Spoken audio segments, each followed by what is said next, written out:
Act लाए हैं जिसके लिए आप संशोधन किए हैं, क्या आप उनसे राय मशवरा किए? बिल्कुल नहीं किए। तो फिर किस अधिकार से आप वक्त में खुला उल्लंघन है। और दोस्तों, सिर्फ ये हमारी बात नहीं है, ये संविधान की बात है। और हम इसे केंद्र सरकार का विरोध कर रहे हैं। दोस्तों, आपको पता होगा, और वो आज इस देश में सरकार हर मोर्चे पर विफल हो गई है, चाहे वो हमारी का मुद्दा हो, चाहे खामोशता। चीन हमारी जमीन को कब्जा कर रहा है, लेकिन उसको वहां बोलने की हिम्मत नहीं है। लेकिन हमारे गरीब मुसलमानों का, कमजोर मुसलमानों को जमीन खरीदने की ये दिखा रहा, एक कमजोर लोगों पर ये अपनी ताकत दिखा रहा है। महंगाई पर, बेरोजगारी पर बहस करना चाहिए, ये बिल्कुल नहीं कर रहे हैं। इसके अलावा जो हमारी मीडिया है, जो मुख्य मीडिया, मुख्य स्ट्रीम की मीडिया है, वो बिल्कुल इस चीज पर बहस नहीं करती है। और वो भी हिंदू और मुसलमान करके अब देश में बंटवारा ला रही है, देश को दो भागों में बांटने का काम कर रही है। दोस्तों, हम सिर्फ अपने मुद्दे पर, हम सिर्फ अपने लिए लड़ नहीं रहे हैं, हम इस देश के लिए लड़ रहे हैं। और हमारे देश के ये पहला मौका नहीं है जो हम अपने देश के लिए लड़ रहे हैं। जब देश अंग्रेजों का गुलाम था, तो उस वक्त हम मौलानाओं ने, उलमाओं ने अपना गर्दन फांसी पर लटका दिया, हमारे हजारों मुसलमान भाइयों ने शहीद हुए हैं। तो आज हम उनका खून है, हम उनका वंशज हैं, तो हम आज कैसे चुप रह सकते हैं? बताइए।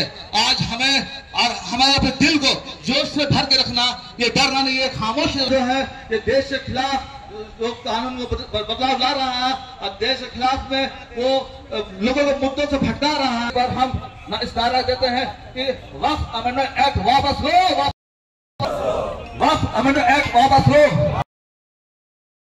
मामला सुप्रीम कोर्ट में गया हुआ है, क्या कोर्ट का आदेश को मानेंगे? देखिए, हम लोग कोर्ट का आदेश को ही मान रहे हैं, और मुसलमान जो होता है हमेशा संवैधानिक और संविधान पर ही चल रहा है, संवैधानिक चीजों को ही मान रहा है। लेकिन क्या है, वक्फ बोर्ड जो है 1937 को किसके द्वारा बनाया गया, जिसका हुक्म था उस समय, हमको लगता है अंग्रेज लोग का हुक्म, तो उस समय इस कानून को बनाया गया।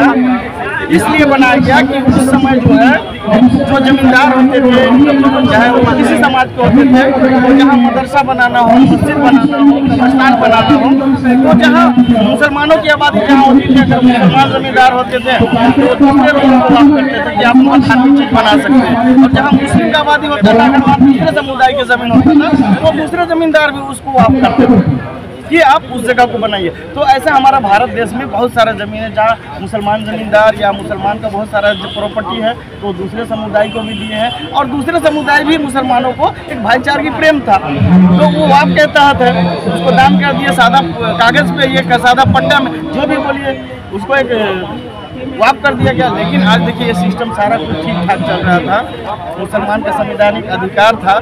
आज अनन फनन में आप देश के बेरोजगारी को देखिए, नौकरी के लिए लोग परेशान हैं, बेरोजगारी, महंगाई चरम पर है। आज सरकार उस पर केंद्रित नहीं है, तो वक्फ बोर्ड नहीं, उस पर सरकार केंद्रित नहीं है। अचानक जो है 2 बजे रात को वक्फ बोर्ड कानून ले लाते हैं। और वक्फ बोर्ड में दान जो किया जाता है, किसने किया जाता है? वक्फ बोर्ड जो है, देखिए, एक सामाजिक संस्था जो कानून मुस्लिम समाज के लिए हमारे दान किया जाता है, इसलिए कि दान किया जाता है। जैसे मस्जिद है, किसी का मस्जिद बनाना है, कोई जमीन खरीदता भी था, कोई क्या करता था, अपना ही जमीन को दे देता। आप अभी रोजगार के बात कर रहे हैं और मस्जिद बना रहे थे, मस्जिद से रोजगार मिल रहा है। रोजगार हम नहीं बोल रहे, बात को समझिए। मेरा कहने